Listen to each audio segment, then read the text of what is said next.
ஒரு நண்பர் வந்தார். அவருக்கு தேசபக்தி ரொம்ப அதிகம்.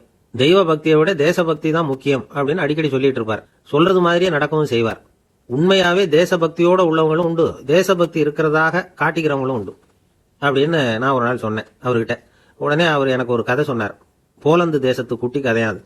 அந்த ஊர்ல ஒரு பெரிய மனுஷன் இருந்திருக்கிறார். ரொம்ப வசதியான ஆள். வசதியில ஒன்றும் குறைச்சல. இருந்தாலும் அவருக்கு ஒரு தொந்தரவு, வேற ஒன்றும் இல்லை, பல்லு வலி. ஒரே ஒரு பல்லு சொத்தை, ரொம்ப கஷ்டமா இருந்தது. என்ன பண்றதுன்னு யோசனை பண்ணார். உடனே வேலைக்காரனை கூப்பிட்டார். ஓடி போய் பல் வைத்தியரை அழைச்சிட்டு வா அப்படின்னார். அவன் உடனே ஓடி போய் அழைச்சிட்டு வந்துட்டான். பல் வைத்தியர் வந்து சேர்ந்தார். யாருக்கிட்டையும் பல்ல காட்டாத இவர் பல்ல காட்டினார் வைத்தியர்கிட்ட. காட்டித்தானே ஆகணும். அவர் அதை சோதிச்சு பார்த்தார். இதை எடுத்து விடுறதுதான் நல்லதுன்னார். இப்படி சொல்லிட்டு இருக்கிறப்பவே இன்னொரு நாட்டு தளபதி ஒருத்தர் வாசல் பக்கம் இவரை தேடிட்டு வந்துகிட்டு இருக்கிறார். அதை பார்த்துட்டார். உடனே ஒரு ஐடியா பண்ணார்.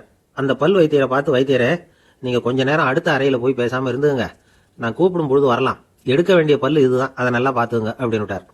அவரும் சரின்னு சொல்லிவிட்டு அடுத்த ரூமுக்கு போய் உட்காந்துக்கிட்டார். அந்த அடுத்த நாட்டு தளபதி உள்ள வந்தார்.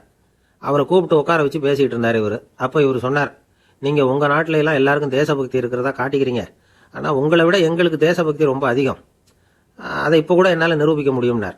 எப்படி நிரூபிப்பீங்கன்னு கேட்டார் அந்த தளபதி. இதை பாருங்க, எங்க தேசபக்தியை காட்டுறதுக்காக நாங்க எதை வேணும்னாலும் தியாகம் பண்றதுக்கு தயாரா இருக்கிறோம்.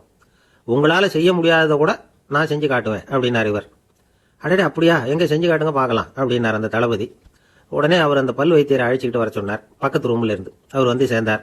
இதை பாருங்க, இப்ப என்னுடைய தேசபக்தியை காட்டுறதுக்கு ஆசைப்படுறேன். அதுக்காக என்னோட பல்லுல உன்னை வந்து தியாகம் பண்ண விரும்புறேன். என்கிட்ட இருக்கிற பல்லுல உன்னை தியாகம் பண்றதுக்கு ஆசைப்படுறேன்.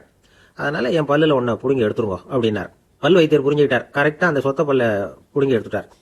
இதை பார்த்த உடனே அந்த அடுத்த நாட்டு தளபதிக்கு ரோஷம் வந்துட்டு நிமிந்து பார்த்தார். இதோ பாருங்க, நானும் தேசபக்தியில உங்களை விட ஒன்னும் குறைஞ்சு போயிடல, நானும் எதை வேணாலும் தியாகம் பண்றதுக்கு தயாரா இருக்கிறேன்.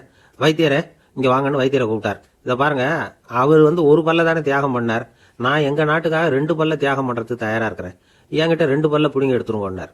வைத்தியர் பார்த்தார். அவருக்கு என்ன, அவருக்கு வலிக்க போகுது, இருக்கிறதுல நல்ல பல்லா பார்த்து 2 புடுங்கி எடுத்துட்டார். பாத்தீங்களா எப்படி என்னோட தேசபக்தி அப்படின்னு சொல்லிட்டு பொக்க பல்லோட எழுந்திரிச்சு அவர் போயிட்டாராம் அந்த தளபதி. இதுதான் அந்த நண்பர் சொன்ன குட்டி கதை. யோசிச்சு பாருங்க, தேசபக்தியை எப்படியா காட்டிக்கிறது?